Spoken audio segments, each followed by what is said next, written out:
Hey, what's up guys? Welcome back to another video. You have to excuse the noise, Dad is back there again.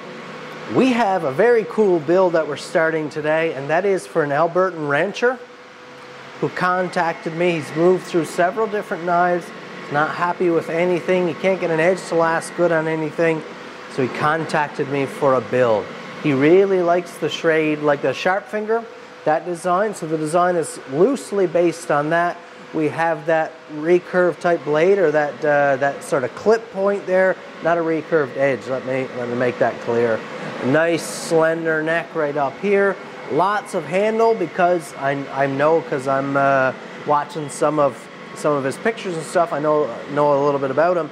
They spend a lot of time out in the cold, so probably going to be using the knife with gloves on, big gloves. So we got lots of handle length there. This is just going to be a real nice performer. I'm excited. Let's get to work.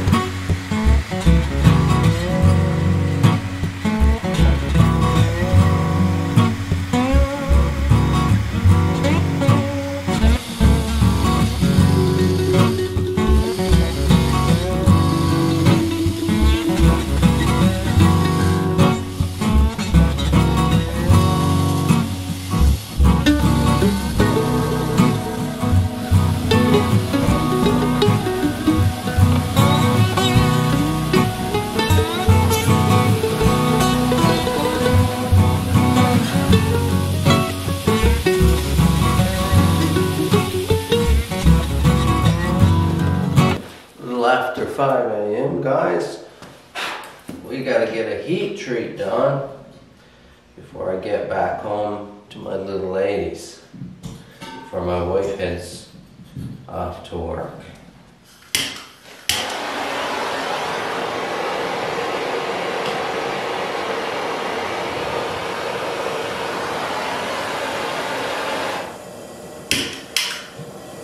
Get our oil up to temp.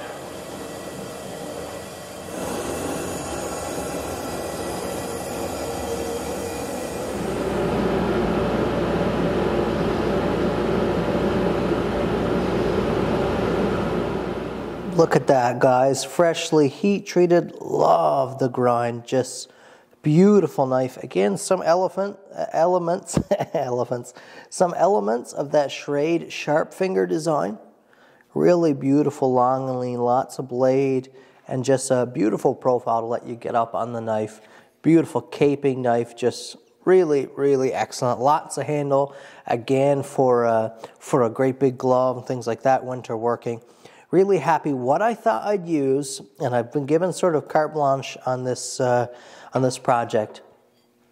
I have this very old piece of Newfoundland moose stag or antler here, and I've had this. I just trimmed it down. I just split it in half. But years ago, I had this given to me, I believe, if I remember correctly. I'm not quite sure now, but. I saw a handle in it, so I sort of notched out what I thought would make a great shaped handle. But I've just had it sit and never really had the opportunity to use it. But that's what I'm going to be using. But I thought that would be cool, since this gentleman, the Albertan rancher, as we talked about in the beginning of this build, is a Newfoundlander. Came from Newfoundland, moved up there, settled down. But it was big time moose hunter here in his younger days, so I thought this would have a lot of, really give a lot of sentimental value to him. The idea that it came like this, kind of a piece of home every time he holds that knife. So that's what we're going to be drilling and gluing up and prepping for this beautiful knife. Real excited for this one. Now, it can be real tricky to drill out handles like this, because when you're dealing with like natural stags, you kind of have to work with the dimensions and shape of the stag. And when you're trying to drill, you put holes where, you put holes in directions there shouldn't be. You're drilling sometimes at an angle through the material, and it can just be tricky. So, and with something like stag like this, you only get one shot. Not like it's a piece of micarta where I can just cut out another piece. Doesn't work like that.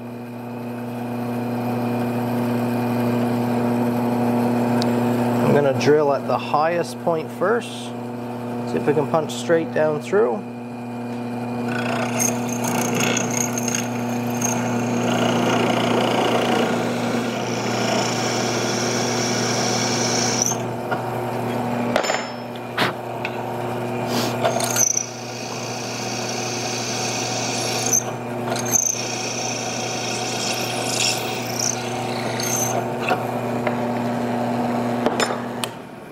Yeah, that's pretty nice and straight.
And here we are, guys. This is what I've created for our friend and client. Look at that airbrushed leather. Look at that. Well, a lot of the custom works, I do an engraving of my brand there. And then let's pull that knife out and have a look. So we have a forged finish knife. Beautiful moose bone handle, polished brass pins, nice big 1/4 inch to give that lovely effect there. Polished tang, look at that. And again, just to go back over the elements of this knife, we have lots of blade there. We have the right amount, just enough sweep to make a good like caping and skinning knife, but this will probably be used even more in like a butchering scenario, I believe. And so to have that extra blade length there for in around the joints and things like that, I think will work lovely. And the overall length just to help with, again, those real cold seasons. You've got that extra room for a glove. What do you think? Look at that moose antler there. Just beautiful texture and patterning. Just gorgeous. And we'll sit this beauty in its sheath, in its home, and it will be off to the plains of Alberta, Canada. I thought I'd show you guys a couple other cool pieces I have here. If you're interested in any of these, you can email me or check out my website, colinosley.com.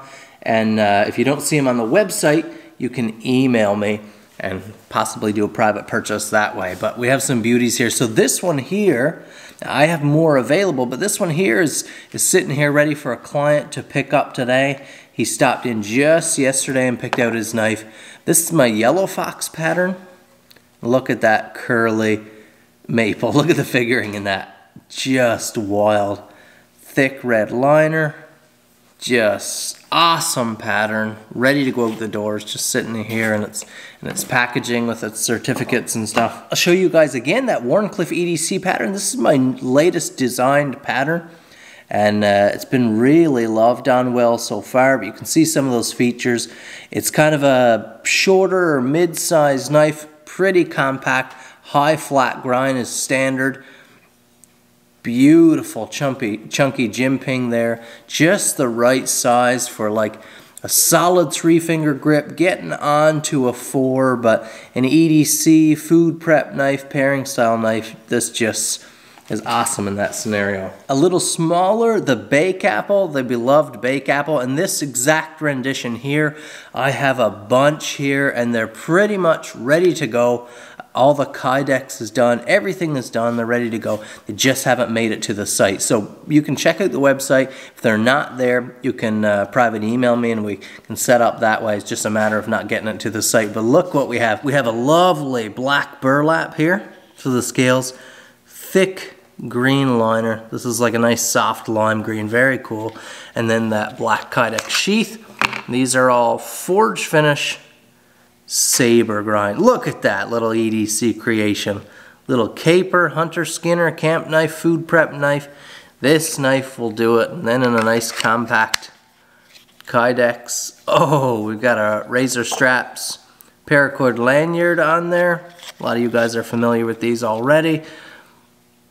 Love it. Like I said, available, just they might not be on the site yet. My Tuckamore pattern, the do-it-all woods camp hunt knife. Just a beautiful knife. This one's wearing a saber grind in a blue G10 with a black G10 liner. I think this is just a lovely creation. Nice and bright. Lots of character, again with that forge finish. Just a classic looking knife. Also available. Check out this Tuckamore, guys. Another special handle creation. Look at that full polished tang, but look at those scales. We have a black micarta, solid black micarta with just a littlest patterning there. You see that? And then we have red and black G10 spacers and liners. Look at that. And this one is darn near flawless. It's so good. Dad did such a good job. This handle was one of Dad's creations. Saber grind on this knife. It is available and it is exquisite. And the last knife I want to show you guys is the one you'll be seeing in a video maybe tomorrow or the next couple days. That is the Tradesman, and we did, this is like a desert tan, like a military tan with a thick orange liner. Of course, look at the lines and facets on the Tradesman. These are just so good. Such a great pattern. But you're gonna see we're doing Kydex. There are multiple of these available, although still quite limited. So don't wait on them if you're interested. But this is part of the Father's Day run. These are getting tan Kydex sheaths. Let's get you outside in a little bit of early morning light. It's around 6 o'clock here. I've been here since just after 3. Unable to sleep, stuff on my mind, work to do, so I've been here. But have a look again. Can you imagine that in a tan micarta? You won't have to imagine it. You'll see it in a video, the next video, and it is going to be so nice. Contact me if you're looking at nabbing one of these as soon as they're released or pre-purchasing. So pretty limited supply, but you'll want to grab one. Just outside here, I've gotten quite a few contacts asking me how the situation here is with smoke and things like that. All we've got is rain and fog here. It is ultra damp season, and I appreciate you guys' concern. One last look at that bake apple. There it is, black burlap, green liner in Kydex. Thanks so much for watching. Hit that like button, subscribe to my channel if it's your first time here. Links below. We'll see you in the next video.